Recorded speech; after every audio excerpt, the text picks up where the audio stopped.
Hello.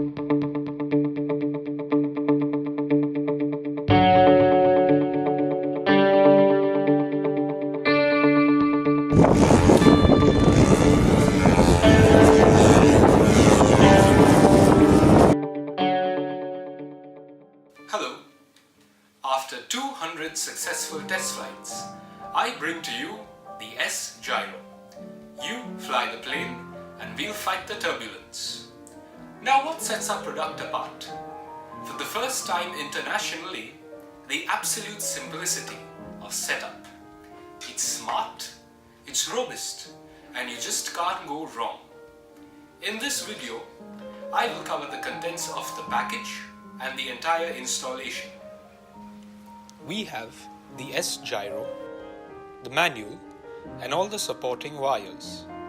Now let's begin installation. Install the gyro such that any of its axes line up with the flight direction. That leaves you with 24 options. Choose the one easiest to install. The gyro has two sides, input and output. Connect all supplied wires from the receiver to the input side of the gyro. All inputs are labeled for each control surface. For example, aileron 1 has to be used for the left aileron, and aileron 2 has to be used for the right aileron. All servos are connected to the output side. Do note, all signal lines face the inside of the gyro. For your convenience, input, output, and wire directions have been marked on the gyro.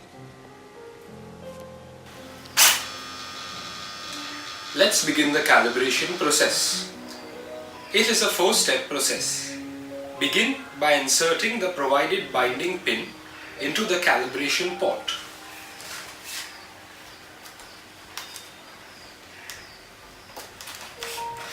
Wait 3 seconds and then remove.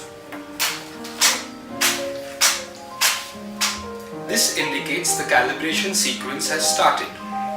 Step 2. Hold all sticks of your radio into the bottom right hand corner. This holds true for all modes.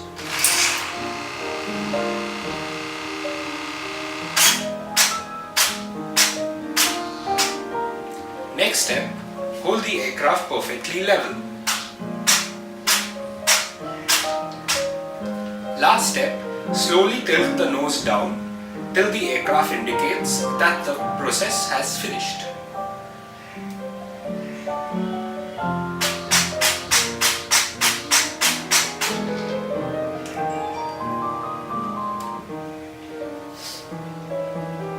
The gyro takes a few seconds to completely initialize.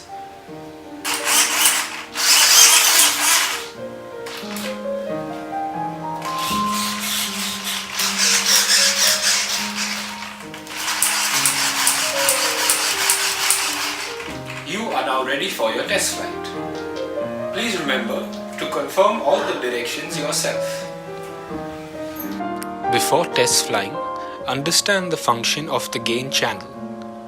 When the gain channel is set to 0, the gyro will not do any corrections. As you increase the gain positively, the gyro functions in normal mode. Increase the gain negatively and the gyro functions in heading hold mode. Bring the gyro gain to 0 and take off. Once comfortable in air, fly at nearly full power. Slowly increase the gain of the gyro. The performance will become sharper and better. If the gain is set too high, the aircraft will begin to oscillate.